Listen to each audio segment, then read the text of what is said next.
Allô, allô, allô, allô, bonjour, je vous salue de partout où vous nous recevez. Alors, c'est encore une joie pour moi de vous présenter ce moment d'érudition. Cette fois-ci, comme vous le savez, le groupe Les Élus, c'est un groupe qui est tellement vaste, un groupe international. Et pour aujourd'hui, on s'en va en République démocratique du Congo, plus précisément dans la ville et province de Kinshasa, où nous aurons un bon moment de prédication avec le frère Doudou Aoka. Alors, le frère Doudou, vous avez la parole. Shalom bien-aimé, je voudrais pendant quelques minutes nous parler autour d'un sujet, nous parler de l'amour. C'est quoi l'amour? L'amour, c'est cette disposition favorable du cœur, de l'affectivité et de la volonté à l'égard d'une personne. Si nous lisons dans Lévitique chapitre 19, au verset 18, dans Deutéronome chapitre 6, verset 5, ainsi que dans les livres de Matthieu chapitre 22, du verset 34 au verset 40, là, nous verrons que la Bible nous appelle, nous invite à aimer d'abord Dieu de tout notre cœur, de toute notre âme, de toutes nos pensées, de toutes nos forces, et aussi à aimer nos prochains. La Bible nous invite à avoir cette disposition favorable du cœur et de la volonté, de la force de nos pensées à l'égard de notre Dieu, et aussi à avoir cette disposition favorable du cœur et de la volonté à l'égard du prochain.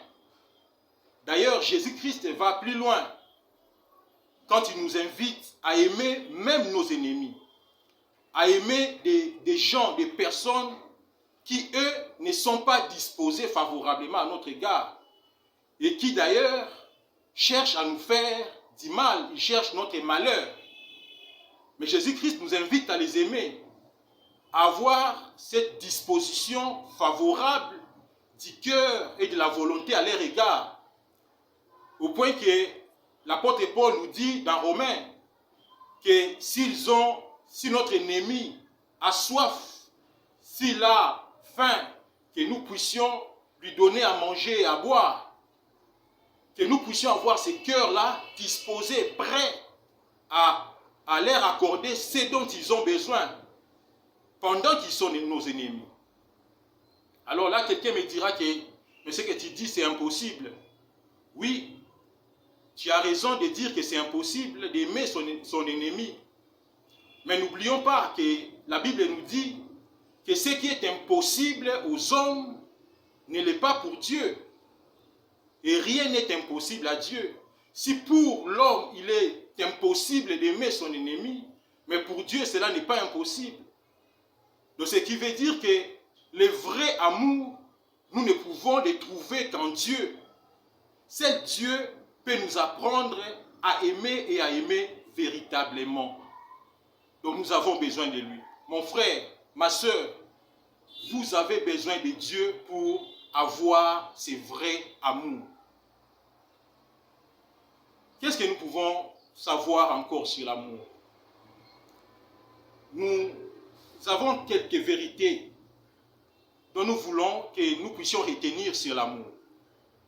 Premièrement, la première vérité que nous devons savoir et retenir sur l'amour est que l'amour est un commandement de Dieu. L'amour, c'est un ordre de Dieu. Nous sommes dans l'obligation d'aimer. Nous avons le devoir d'aimer. Jésus-Christ, dans le livre de Jean, au chapitre 13, vous allez voir que verset 34, Jésus en parle comme d'un commandement. Je vous donne un commandement nouveau. Aimez-vous les uns les autres. Donc, l'amour est un commandement. C'est un ordre. Nous devons aimer. La deuxième vérité que nous pouvons retenir, savoir sur l'amour et que l'amour est le lien de l'unité.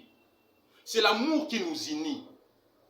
C'est quand on a cette disposition favorable du cœur et de la volonté à l'égard de Dieu que nous pouvons nous approcher de Dieu et nous attacher à Dieu.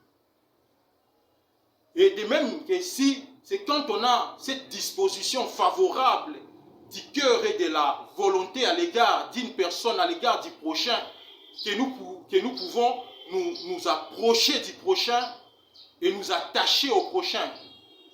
Sans l'amour, il n'y a pas de communion avec Dieu. Sans l'amour, il n'y a pas non plus de communion fraternelle. Et même l'Église, l'existence même de l'Église serait impossible sans amour. Voyons, c'est Dieu qui a commencé les premiers par nous aimer. Dieu, la Bible dit que Dieu a aimé le monde, car Dieu a tant aimé le monde qu'il a donné son Fils unique, afin que quiconque croit en lui ait la vie. C'est d'abord Dieu qui a commencé par aimer. Et tous ceux qui croient en Dieu, en Jésus-Christ, s'attachent à Dieu par amour pour Dieu. Et par ricochet, ils s'attachent aussi aux frères. Et c'est alors qu'est née l'Église, cette assemblée de ceux qui sont appelés hors du monde. Nous sommes tous appelés hors du monde et nous nous rassemblons autour de Jésus et par amour, par notre amour pour Dieu, nous aimons nos frères et nous formons cette Église. D'ailleurs, Jésus a dit que quand vous aurez de l'amour les uns pour les autres, c'est alors que le monde saura que vous êtes vraiment mes disciples. Donc sans amour, il n'y a pas de disciples de Jésus. Les disciples de Jésus sont caractérisés par l'amour. Par l'amour. L'amour est le lien de l'unité.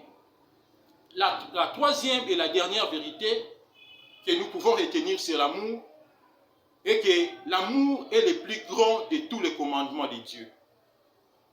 L'amour est le plus grand de tous les commandements de Dieu.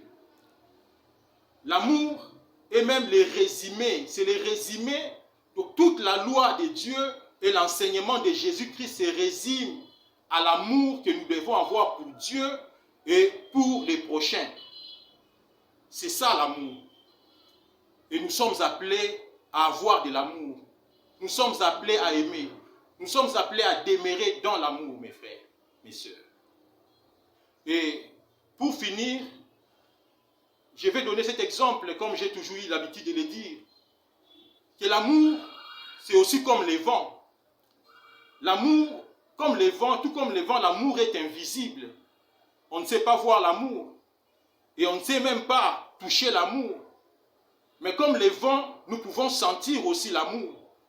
Oui, nous pouvons sentir que nous aimons Dieu et nous pouvons sentir que nous aimons les prochains. Nous pouvons sentir en nous que nous sommes aimés par Dieu, que nous sommes aimés par les prochains. C'est ça l'amour. On peut sentir l'amour. On peut sentir que oui, notre cœur, notre volonté est réellement disposée favorablement pour Dieu et pour les prochains. L'amour. Nous devons demeurer dans l'amour. Que Dieu bénisse sa parole et que Dieu vous bénisse. C'était votre bien-aimé, le frère Doudou Aoka, du centre missionnaire des ténèbres à la lumière en RDC. Merci beaucoup frère Doudou pour ces moments de prédication. Vous l'avez suivi, hein, vous avez compris que pour l'être humain, c'est difficile, voire même impossible de mettre quelqu'un qui nous déteste, un ennemi, une personne qu'on sait très bien que celui-là, c'est une personne qui veut me faire du mal. C'est difficile. Mais rien n'est impossible à Dieu. De toi-même, tu ne sauras pas aimer ton ennemi. Tu ne sauras pas une personne qui est capable de te tuer. Alors, tu as besoin de Dieu. Le Saint-Esprit t'aidera à pouvoir aimer, à pouvoir donner de l'amour. Dieu a tant aimé le monde, il a envoyé son Fils unique pour sauver de gens qui les détestaient, pour sauver de gens qui s'étaient rebellés même contre lui. Mais l'amour de Dieu s'est démontré en laissant son Fils mourir pour nous réconcilier avec lui, pour que nous puissions avoir la joie, la paix.